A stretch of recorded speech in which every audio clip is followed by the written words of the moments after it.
Paddington and the Old Master, Chapter 5. Paddington soon settled down and became one of the family. In fact, in no time at all, it was difficult to imagine what life had been like without him.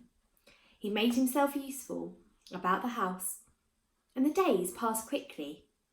The Browns lived near the Portobello Road, where there was a big market, and quite often, when Mrs. Brown was busy, she let him go out to do the shopping for her. Mr. Brown made a shopping trolley for him, an old basket on wheels with a handle for steering it. Paddington was a good shopper and soon became well known to all of the traders in the market.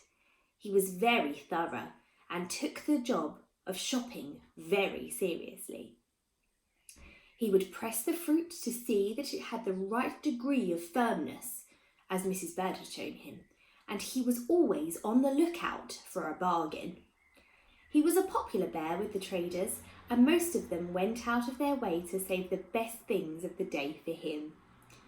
"That bear gets more for his 10 pence than anyone I know," said Mrs. Bird. "I don't know how he gets away with it. Really, I don't. It must be the mean streak in him." "I'm not mean," said Paddington. "I'm just careful, that's all."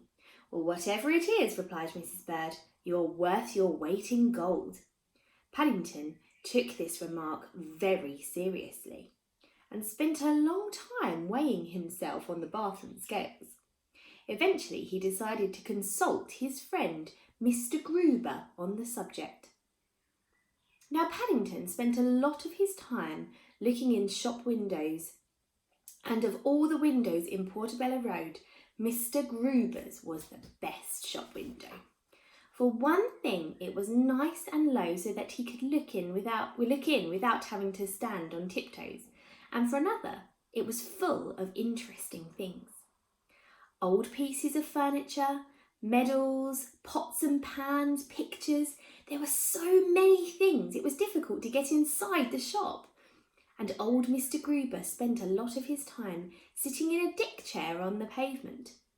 Mr. Gruber, in his turn, found Paddington very interesting, and soon they had become great friends. Paddington often stopped there on his way home from a shopping expedition, and they spent many hours discussing South America, where Mr. Gruber had been when he was a boy. Mr. Gruber usually had a bun and a cup of cocoa in the morning for what he liked to call his 11ths, and he had taken to sharing it with Paddington. "There's nothing like a nice chat over a bun and a cup of cocoa," he used to say, and Paddington, who liked all three, agreed with him, even though the cocoa did make his whiskers go a funny colour. Paddington was always interested in bright things, and he had consulted Mr. Gruber one morning on the subject of his Peruvian centavos. He had an idea in the back of his mind that if they were worth a lot of money, he could perhaps sell them and buy a present for the Browns. The £1 a week pocket money Mr. Brown gave him was nice, but by the time he had bought some buns on a Saturday morning, there wasn't much left. After a great deal of consideration, Mr. Gruber had advised Paddington to keep the coins. "It's not always the brightest things that fetch the most money, Mr. Brown," he had said. Mr. Gruber always called Paddington Mr. Brown, and it made him feel very important. He had taken Paddington into the back of the shop where his desk was, and from a drawer he had taken a cardboard box full of old coins. They had been rather dirty and disappointing. "See these, Mr. Brown," he had said. "These are what they call sovereigns. You wouldn't think that they were very, very valuable to look at them, but they are. They're made of gold, and they're worth £50 each. That's more than £100 for an ounce. If you ever find any of those, you just bring them to me." One day, having weighed himself carefully on the scales, Paddington hurried around Mr. Gruber, taking with him a piece of paper from his scrapbook, covered with mysterious calculations. After a big meal on a Sunday, Paddington had discovered he weighed nearly £16. That was, He looked at his piece of paper again as he neared Mr. Gruber's shop. That was nearly 260 ounces, which means he was worth nearly £26,000. Mr. Gruber listened carefully to all that Paddington had to tell him, and then closed his eyes and thought for a moment. He was a kind man, and he didn't want to disappoint Paddington. "I've no doubt," he said at last, "that you're worth that. You're obviously a very valuable young bear, I know it. Mr. and Mrs. Brown know it, Mrs. Bird knows it. But do other people?" He looked at Paddington over his glasses. "Things aren't always what they seem in this world, Mr. Brown," he said sadly. Paddington sighed. It was very disappointing. "I wish they were," he said. "It would be nice." "Perhaps," said Mr. Gruber, mysteriously. "Perhaps. But we shouldn't have any nice surprises then, should we?" He took Paddington into the shop and, after offering him a seat, disappeared for a moment. When he returned, he was carrying a large picture of a boat. At least half of it was a boat. The other half of it seemed to be the picture of a lady in a large hat. "There you are," he said proudly. "That's what I mean by things not always being what they seem. I'd like your opinion on it, Mr. Brown." Paddington felt rather flattered, but also puzzled. The picture didn't seem to be one thing or the other, and he said so. "Ah," said Mr. Gruber delightedly, "it isn't at the moment, but just wait until I've cleaned it. I gave 50 pence for that picture years and years ago, when it was just a picture of a sailing ship. And what do you think? When I started to clean it the other day, all the paint began to come off, and I discovered that there was another painting underneath." He looked around and then lowered his voice. "Nobody else knows," he whispered, "but I think the one underneath may be very valuable. It may be what they call an old master."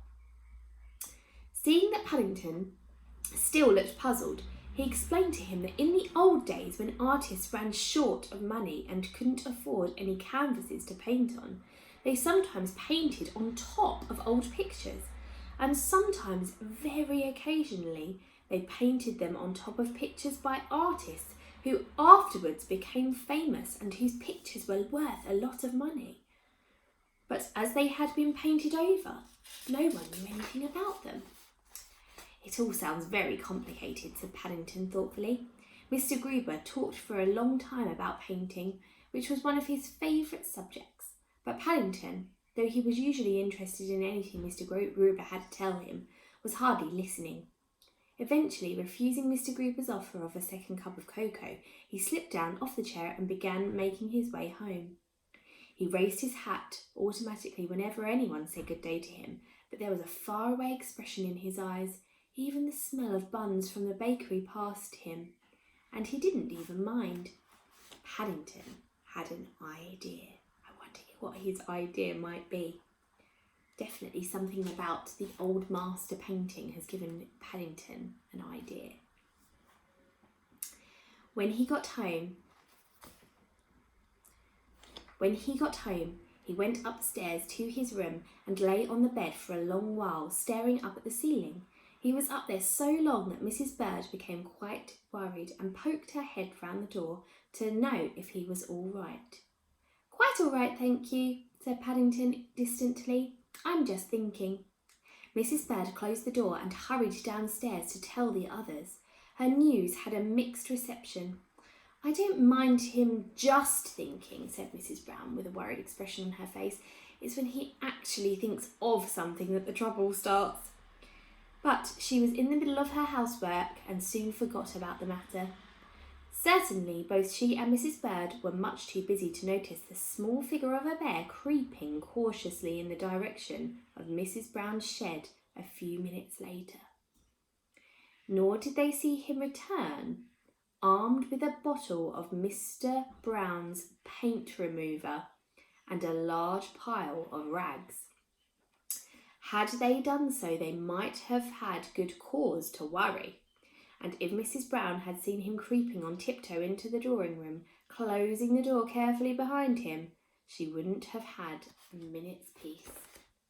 So there Paddington. With the paint remover and all the rags. I wonder what Paddington's plan is to do with those things. Fortunately, everyone was much too busy to notice any of these things. Even more fortunately, no one came into the drawing room for quite a long while because Paddington was in a mess. Things hadn't gone at all according to plan. He was beginning to wish he had listened more carefully to the things Mr. Gruber had said on the subject of cleaning paintings. To start with, even though he'd used almost half a bottle of Mr. Brown's paint remover, the picture had only come off in patches. Secondly, and what was even worse, where it had come off, there was nothing underneath, only the white canvas. Paddington stood back and surveyed his handiwork. Originally, it had been a painting of a lake with a blue sky and several sailing boats dotted around. Now it looked like a storm at sea. All the boats had gone, the sky was a funny shade of grey, and half the lake had disappeared. So what Paddington has tried to do here is go into the Browns' house and try and find a valuable painting in their home. So it sounds like he's gone into the drawing room, which is a bit like a living room, taken a painting off of the wall and tried to clean it to see if there was another painting underneath, and it hasn't really worked out, has it? He's just ended up ruining with one of Mr. Brown's paintings. Not great, is it? What a good thing I found this old box of paints, he thought, as he stood back holding the end of the brush at paw's length and squinting at it, as he'd once seen a real artist do. Holding a palette in his left paw, he squeezed some red paint onto it and then splodged it about with the brush. He looked nervously over his shoulder and then dabbed some of it onto the canvas. Paddington had found the paints in a cupboard under the stairs, a whole box of them. There were reds and greens and yellows and blues. In fact, there were so many different colours it was difficult to know which one to choose first. He wiped the brush carefully on his hat and tried another colour and then another. It was all so interesting that he thought he would try a bit of each, and he very soon forgot the fact that he was supposed to be painting a picture. In fact, it was more of a design than a picture, with lines and circles and crosses in all different colours. Even Paddington was startled when he finally stepped back to examine it. Of the original picture, there was no trace at all. Rather sadly, he put the tubes of paint back into the box and wrapped the picture in a canvas bag, leaning it against the wall, exactly as he found it. He decided reluctantly to have another try later on. Painting was fun while it lasted, but it was much more difficult than it looked. He was very silent all through dinner that evening. He was so silent that several times Mrs. Brown asked him how he was, until eventually Paddington asked to be excused and went upstairs. "I do hope he's all right, Henry," she said, after he'd gone. "He hardly touched his dinner, and that's so unlike him. And he seemed to have some funny red spots all over his face." "Crikey," said Jonathan. "Red spots? I hope he's given it to me. Whatever it is, then I shan't have to go back to school." "Well, he's got green ones as well," said Judy. "I saw some green ones." "Green ones?" Even Mr. Brown looked worried. "I wonder if he's sick or something." "If they're not gone by the morning, I'll send for a doctor." "He was so looking forward to going to the handicrafts exhibition too," said Mrs. Brown. "It'll be a shame if he has to stay in bed poorly." "Do you think you'll win a prize with your painting, Dad?" asked Jonathan. "No one will be more surprised than your father if he does," replied Mr. Brown. "He's never won a prize yet." "What is it, Daddy?" asked Judy. "Aren't you going to tell us?" "It's meant to be a surprise," said Mr. Brown modestly. "It took me a long time to do. It's painted from memory." Painting was one of Mr. Brown's hobbies, and once a year he entered a picture for handicrafts exhibition, which was held in Kensington, near where they lived. Several famous people came to judge the pictures, and there were a number of prizes. There were also lots of other competitions, and it was a sore point with Mr. Brown that he had never actually won anything, whereas twice Mrs. Brown had won a prize in the rug-making competition. Anyway, he said, declaring the subject closed, it's too late now. The man collected it this afternoon, so we shall see what we shall see. The sun was shining the next day, and the exhibition was crowded. Everyone was pleased that Paddington looked so much better. His spots had completely disappeared, and he ate a large breakfast to make up for missing so much dinner the night before. Only Mrs. Bird had her suspicions when she found Paddington's spots on his towel in the bathroom, but she kept her thoughts to herself. So what's happened here, I think, is Paddington maybe had paint all over his fur, and everyone else thought they were some sort of strange spots, that it was maybe poorly or something. But of course, when he had a bath or a shower that night, he has washed off all of the paint off him and it's got it all over the towels. I'm also thinking that now they're going to a competition about paintings. Mr. Brown had done a painting, hadn't he, that he had entered into this competition. And I'm starting to wonder maybe if that painting that Paddington drew all over and painted on himself, maybe that could have been the painting that's been collected for the competition. Oh dear. The Browns occupied the middle 5 seats of the front row where the judging was to take place. There was an air of great excitement. It was news to Paddington that Mr. Brown actually painted, and he was looking forward to seeing a picture by someone he knew.